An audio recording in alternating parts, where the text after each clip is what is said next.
Hi, this is lesson number 58 from our Photoshop training series. In this exercise, we are going to learn about puppet warp tool in Photoshop. Here I have three images to demonstrate the tool. In the first picture, you can see the guy, his posture is not really straight vertically. Somehow we can select it and rotate, but in some cases just rotation is not enough. So here I am going to show you how to use the puppet warp to fix this image. The first thing is we need to subtract the main subject. We can use object selection tool and click on select subject. From the keyboard press Ctrl J. So the selected area is copied in the new layer, but the same pixels still we have in our background. We need to clean the background, so we are going to make selection once again. Press Ctrl key and click in this area in the layer 1. So once again the selection is there. Here we need to add little bit crease around the edges. To do that, go to select menu, modify, and here we have expand by 10. Previously I have given this.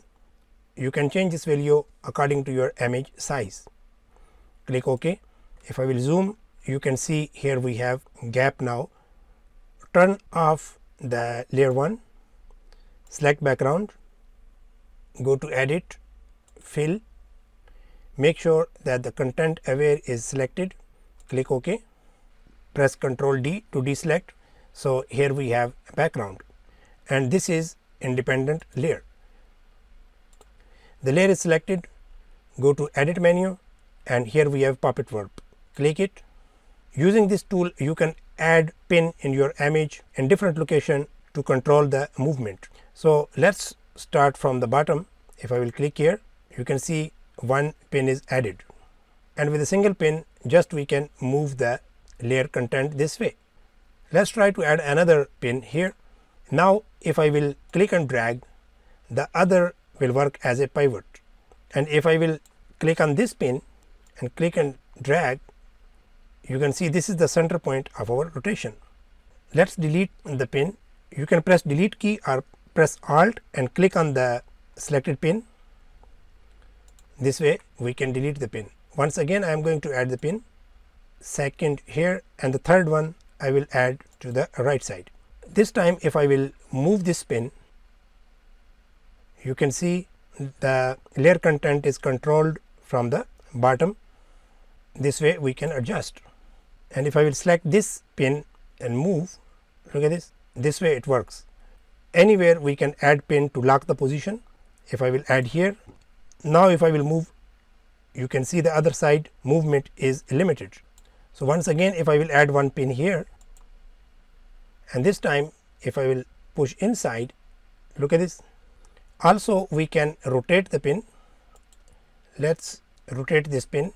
Press alt key, you will see the rotation control around your selected pin. So you can rotate this way. Let's try to work in this area. I am going to add two more pins on the shoulder and one here. These two pins will control the shoulder movement. Look at this. This way we can adjust as we want. We can click here to confirm the changes, or we can press enter key from the keyboard. That is done. So this is how we can use puppet warp directly on the layer content. But once you will confirm the changes and save this file, if you want to edit again, not possible this way. So there is another way. We can preserve the puppet warp as a smart filter. Let's see how to do that in the next image. Here we have a beautiful image with elephant, and this time we are going to use puppet warp as a smart filter. Let's make selection. Click on object selection tool. You can click on select subject. The layer is selected, press Ctrl J. So our subject is in the new layer. Press Ctrl key and click in this area in the layer 1. Click on select, modify, expand, maybe 5, click OK. That is fine. Turn off this layer, select the background, click on edit, fill, content aware, and then click OK. This is how we have a background. Ctrl D to deselect, our subject is an independent layer. Let's turn it on. The first thing we are going to do is to turn our layer into smart object. Right click, convert to smart object. Simply once we will use Puppet verb, Photoshop will preserve the effect in the layer palette as a smart filter. Let's try to work with the trunk. Click on edit, Puppet verb, and we are going to add some pins.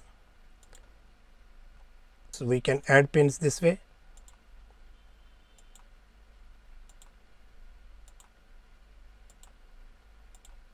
So if we will move the specific pin, it will not affect near and far area. So here I am going to click on this pin and move this way. That is fine, but you can see here we have a weird curve. To adjust this, we can add another pin. Let's try to add one more pin here, and this pin I am going to delete. That is fine. If we want, we can bring up a little bit more. Even we can rotate, press Alt key. We can do this way. So this is how we made changes. Hit enter. Now you can see here we have smart filter and Puppet verb is under smart filter. If I will double click, I will be able to get back all the pin. Double click. So you can see that once again we can change and hit enter. Once you will save this file, PSD file, the effect is already there. Anytime you want, you can make changes. Another thing here I want to show you. Let's try to bring back again Puppet verb. You can see here options. Here is the mode, that is normal. Let's try to add some pin here, maybe here. Now if I will click and drag, you can see in normal mode it is just moving and even rotating a little bit. But if we will select the distort, it will resize the specific area. Now if I will add another pin here near upper portion of the content, it will be distorted. Look at this. This way you can add some funny effect also. So the distort mode works this way. In the front here we have density. We cannot see this time mesh of the Puppet verb because this is unchecked. If I will click here, this way the detail is there the way we are changing the image. If we want to add more detail, you can click here and make it more points. In this case your computer might be slow and the file might be heavy because there is more detail in the mesh. And also we have option fewer points. Now based on this mesh, Puppet verb will change the image. So let's make it normal. Delete this pin. If we want, we can uncheck this. I will add another 2 pin here, add one more and click on fixed. Now you can see left right the head is moving, but it is not rotating at the same time. So once again I will delete the pin and add another. If it is auto, look at this, the rotation is also going with the movement. Let's try to open once again the meshes, and here we have expansion. What is expansion? How Puppet verb will affect the area around. So it is 2 pixel. If I want, I can add more. So here you can see around the edges, this way we have expansion. I will leave it 2 pixel as a default. So this how this option works. In front of the pin depth, here we have stacking order of the pin. This what we are going to learn in the next image. Here we have third image.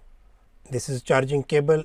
In this PSD file, the cable is without background, and here we are going to use the Puppet verb to achieve the different effect. So I will click on edit, Puppet verb, lock the position from the bottom, and one pin I will add here. If we want, we can rotate. We can overlap the cables by rotating this pin. Press Alt key and just rotate to make it a little bit smooth. If I want, I can add another pin here and delete this pin. Press Alt key and click. So this how we have USB A in the front and Type C is back. Stacking order we can change also. Here you can click. Look at this. Now C type is in the front and USB A is in the back. Same way, if I will click other side, Now A is in the front, and here you can see some blue. Once we will press enter, it will disappear. This how also you can use the Puppet Verb tool. That's all for now. I hope you enjoyed this lesson. If you like this video, make sure that you hit the subscribe button and click on the bell notification so you will be notified every time I upload new video. Thank you.